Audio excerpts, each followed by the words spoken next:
Okay? Abian Rob, good morning. Okay, mayong aga, kalsato niya mga tagpalamatikag mga live viewers. Kahapon, gindakop si SB member Grace Pareño Lim sang Pototan Municipal Police Station. Una ganing report is CIDJ kuno nag-serve sang iya sining warrant of arrest Abian J. Sinogid man? Local police? Pototan. Pototan. Kaya kung maunahan, panikong ng Pototan. Maunahan pang Pototan, karon sang iban nga mga unit. Niti ang warrant para man ang dagina hatag sa mga police station. Kapag online yung mga warrant. Subong, pasikon Mampaldo, tampa pa ni kay Jersey Besas. Pero kahapon, ano malainin mo, no? Anong kaso gani? BP 22. Violation of BP 22, Batas Pambansa bilang 22. This is otherwise as the anti-bouncing check law. Ugaring. Serve sentence na ni siya. Ano? Serve sentence. So bali hindi ni siya isiling nga warrant nga i-trial pa lang or piyansahan pa lang, kundi nga desisyon na sang korte. Desisyon na sang korte. Korte Suprema or Regional Trial Court? Ang nagdesisyon diri is, ang nagpirma is Regional Trial Court. Municipal Trial Circuit Court. Ate, pwede pa siya maka-appeal. Piyansado? Pwede kaya po mapiyansahan? Wala piyansa. Piyansa? Basi wala siya nag-appeal. Basi wala siya nag-appeal. Kung hindi ka mag-appeal, matapos ang appeal period, that is final and executory. Yes. Kamu nang natabo kay wala giman sa kuno kapil Abian J. Final na hindi nakalabot sa Supreme Court. Amo na nagatagaan sang appeal period ang akusado kay after nga ma-convict ikaw sa lower court, pwede ikaw maka-appeal pa sa Regional Trial Court. Kay manti Municipal Circuit Trial Court lang pwede ikaw maka-appeal sa RTC hasta gid maglabot ka mo Supreme Court. So in that case, piyansa ka lang nga piyansa. O galing, kung natapos na ang appeal period, kaya nabutang na like 10 days, dapat ma-submit ka sang imo nga appeal or 15 days. Pag hindi mo na siya na-submitan sang imo nga appeal or magkapangayo certiorari sa ibabaw, that will become final and executory. Kaya mo nang natabo diri sa iya Abian J. Mo na kanigang mangkot ko sa taga DILG. Kung automatic iti final na ining desisyon sa iya, ano bala kakasya automatic sa pagka-SB member dila sa Banwa sang Pototan o kung hindi. Pero anyways, ipamati ko ang statement ni Police Captain Jersey Besas, ang hipe sang Pototan Municipal Police Station sang aton sining ma-interview. Okay. Sir, gindakop na ton kahapon ang isa ka elected official, SB member dira sa may Banwa sang Pototan, sir. Anong kaso niya? Bali kagapon may nakita itang warrant diri nagabot sa Pototan. Do gin-serve nato ni sa iya kagang iyang violation is Batas Pambansa bilang 22, no? So do ni siya bouncing check. Okay. Ining bouncing check din niya sir na sa mga negosyo or ano? Based la sa info kung individual person. Kay do na to check ko di sa background, no? Do laman sa background isang kaso ni sa ato kay ding tagaan man ta furnish capping isang branch 3 Iloilo City, no? So gina-check pa nato ng background sa iyan nga warrant. Okay. So, ang nga bouncing check, daw may gin-issue sa nga check pero wala unod, nag-bounce daw mo na, sir, no? In layman's term. Yes, sir. Okay. So, kahapon, why mas ang resistance sa gate-implement nato ng pag-serve sang warrant sa iya? Wala man, cooperative man ang aton nga, sa warrant of arrest naton. Very cooperative man siya.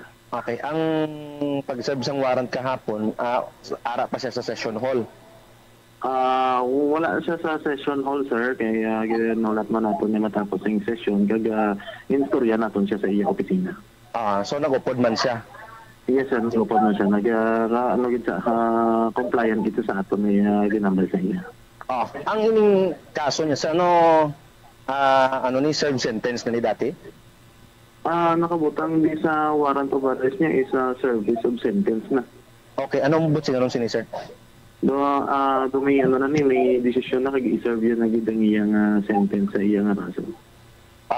So bailable or non-bailable? nakabutang rin do sa iyang do wala man nakabutang may bail rin. So, warrant. Non-bailable ang iyang warrant? Yeah, yes sir. I-confirm pa nato no ang ning nature tagit ang iyang kaso. Okay, isa man lang ning iyang warrant nga nagwa or may iban pagig managawa nga sa inyo info? Subong sila mo lagi niya yung amon niya na na-receive na warrant. Nga nabaton din ang warrant? Yes, sir. Okay. Sige. Sir, thank you so much, sir. Police Captain Jersey Besas Abiana J sa nga ko sininga ma-interview sa pagka-dakop pag-arestar sa kay SB member Grace Pareño Lim. So hindi gali sa kwan hindi gali during session. Ginpatapos ang session antes i-serve. Daw gida sa picture be din na picture ni do hindi siya na be tanaw be. May actually isang Sabado yata do to pa sa kapihan sa Mulo. Okay. Kita na kami to sa municipal administrator sang Pututan si Attorney Robert Parcon. Okay. Ugaring ti way pa sa ideya Malabian J sa kaso sa pagkadakop diri sa kay SB member Grace Pareño Lim sa Pututan. Si SB member Grace Pareño Lim antes pa man nagsulod sa politika daw negosyante na ni siya nga daan. Yes. Hindi ko magsala. Yes, daw hindi ko magsala. Daw nakaagi ini siya sang una padlagan mayor, no? Kung di ko magsala. Nakaagi sa padlagan mayor pero napirde. And then nagpadlagan siya SB member daog, no? Daw sa line up ini ni sino ganing kandidato sang una to kontra ni Mayor Adi Lazaro. Si? Okay, ano apelyido ni Okeng? Andrada.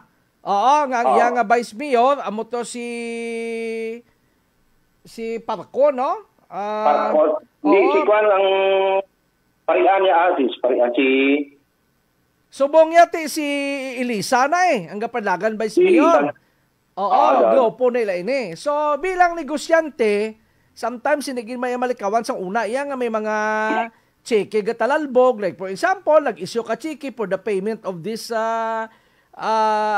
items nga ginbakal mo. Anay pag-abot sa pizza, pakambyuhan sang ginbayaran mo, wala gali pundo. So, nag-bounce ang cheque, kay wala sang enough fund para sa sina nga check. So, in that case, makasuhay ka mo sang inisyuhan mo cheque, amo na gatupa sa korte. So, that is the anti-bouncing check law or amo ning BP 22 Abian Ralph. Yes, Abian J. Pero so, BP 22 lang na violation o BP 22 ay na yan sang ikog nga estapa, no? Ay, kaya lain man yung estapa, lain man yung BP 22. Yes. So BP 22 lang ini nga kaso. BP 22 lang man nga kaso niya. So, ang subject is SB member Grace Pareño Lim sang Pututan, Iloilo. So subong naka-confine siya sa hospital. Kaya nagpa-hospital, kaya di kayo nagtaas, niya ko nung blood pressure at DNJ. Dala, so subong naka-confine sa Iloilo Provincial Hospital sa Pututan. Sa Pututan, ikapila na ni nga term gani si Lim ni nga nagdaog First term niya o second term? Second term yan, no? Second term niya pa lang ni Subong. Second term. Tapos gapa-re-elect ni sa Subong? Yes, gapa-re-elect siya. For SB member, sa ticket, yapon niya ni Kwan, no? Ni, Andrada, yapon? Andrada, do kay Kwan siya, do kay Lazaro. Mayor Adi. Kay Lazaro na siyang ticket. Do kay Mayor Adi, Lazaro na sa Subong. Nagsailo na siya. No. Pero, Abian Ralph, ano ang pahayag sang pulis ari na subong sa hospital arrest? I'm sure nga ang warrant ginbalik na ni sa ang kopya to sa korte para i-report nga successful ang pag-serve sini kag ang status ni SB member Grace Lim is arrested, no? Daw mo nang dalaga niya. Yes, so muna BNJ. So mangkutong tang DLG kung anong sabat sa DLG kung after the arrest, after nga ma-serve ang ining warrant, kiti court order na ini with finality. Kung kita magtanaw, ano matabo sini, mabakantihan ang SB, sino mabulos, kon pananglitan nga hindi na makapungko gid, no? Ining siya SB Grace Parinyo-Lim. Yes. I-try to sa provincial DILG. Actually, may contact man ko di sa Pototan local nga DILG. Dito, i-try ko kung masabat siya Abian J. Dari sa... Dapat sabat sila kay obligasyon. Trabaho nila na mo. Trabaho nila na. Dapat sabat gid eh. Hindi pwede nga mahumon sa mga tao. Wala pa kami may nabato niya kopya. Balaan mo, bisan pa wala na bato niya kopya, da lang abi makwan, hindi lang abi opisyal, no? Ma-base lang kita sa facts, nga ginsurvey, hambal ni Chip, amo ini ang status. So based on that, hatag man sang kwan sang opinion na to Charlie nga official gid, pero pananglitan, final kag serbihan, ano matabo, damo na bala kay ba mo si SB member Grace Parinyo-Lim, ginbuto man isang pumuloyo sang pututan mo. So karon with his with her arrest, kag posible hindi na sa makapangsyon as SB member, kinabatarong man sa managbuluto sa iya kung ano ang manging kapalaran na SB member Grace Lim Abian Ralph. Correct gid. Labot unta ng DILG regarding diri sa kaso ni SB member Grace Parinyo-Lim Abian J. Okay, sige. So, ako lang ako nga mga dalawang report. Ako naman si Abian Ralph, Billy Musqueda. Para sa balisa na may integridad at prinsipyo, live radio.